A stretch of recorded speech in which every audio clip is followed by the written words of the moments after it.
Welcome to Talkin' Tale, the cozy place to enjoy English stories, learn simple words, and relax while getting better at listening. Let's begin today's tale. Jose Mourinyo, the special one. The boy from Setúbal. Jose Mourinyo was born in Setúbal, Portugal, in 1963. His father was a goalkeeper and football coach. Young Jose spent hours watching his father's games. He didn't just watch, he studied every tactic. Football was already his true classroom. The dream that changed plans. José's mother wanted him to become a businessman, but he dropped out of business school after one day. He said, "That's not my life." Instead, he joined sports science classes. From that moment, football became his only path. The language of football. He studied not just tactics, but psychology and communication.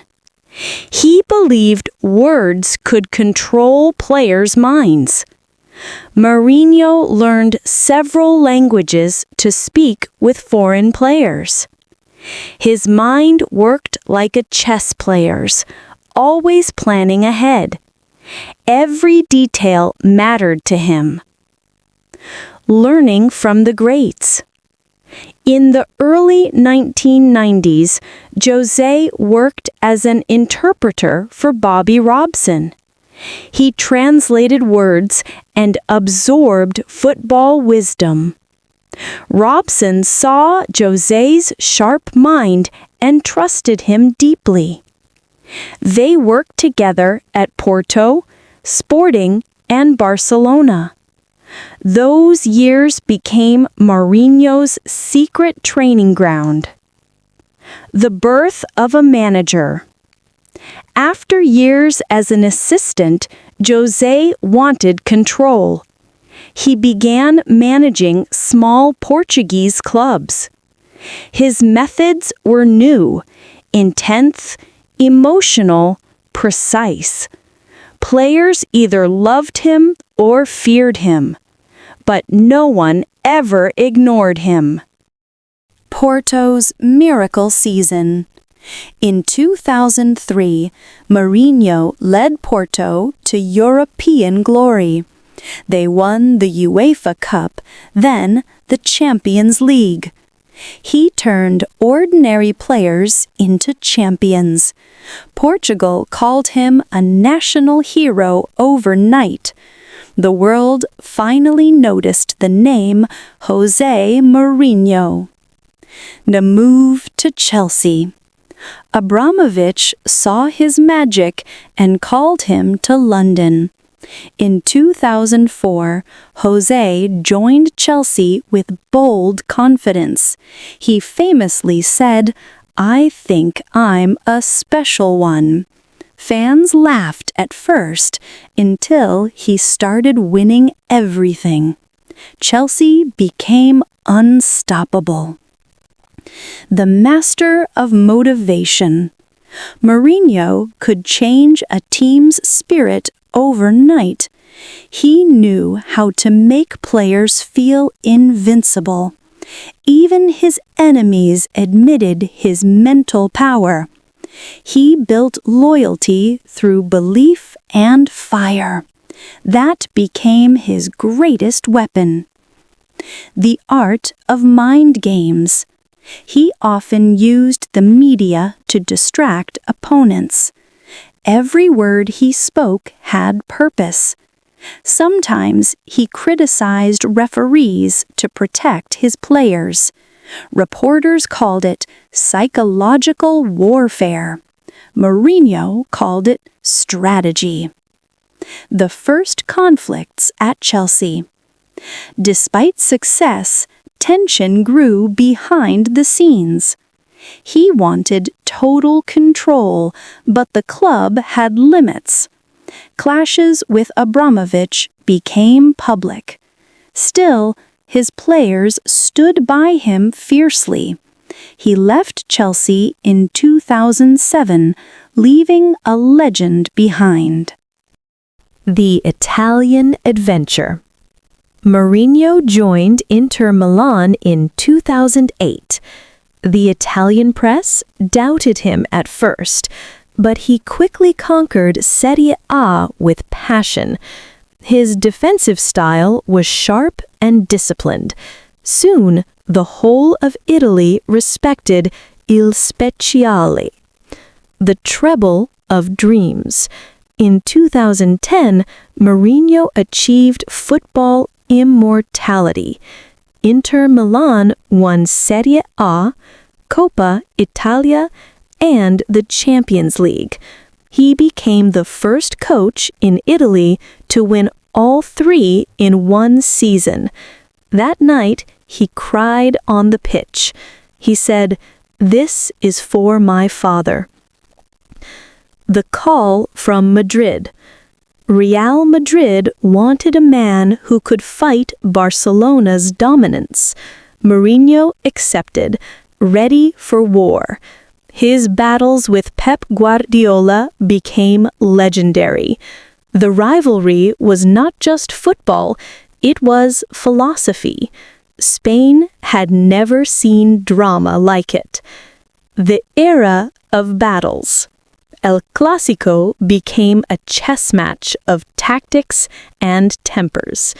Sometimes José crossed the line with fiery emotion, but he united Madrid's players like a brotherhood.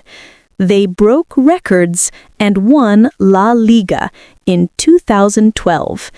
His reign was chaotic and unforgettable. The return to Chelsea. In 2013, he returned home to Stamford Bridge. Fans welcomed him like a king. He built another winning machine with new faces. In 2015, Chelsea lifted the Premier League trophy again. It felt like destiny, fulfilled. The storm returns. Success didn't last long. Arguments with players and staff resurfaced. The same fire that made him great also burned bridges. By the end of 2015, he was sacked. But Mourinyo never stayed down for long. The Manchester Mission. In 2016, he took charge of Manchester United. The club needed rebuilding and belief. He promised trophies and delivered them. He won the Europa League and League Cup in his first season. Old Trafford sang his name again. The price of perfection. Mourinho's drive for control often caused tension. He demanded discipline and total loyalty.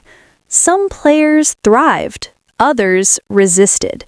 He once said, "I prefer players who suffer to win."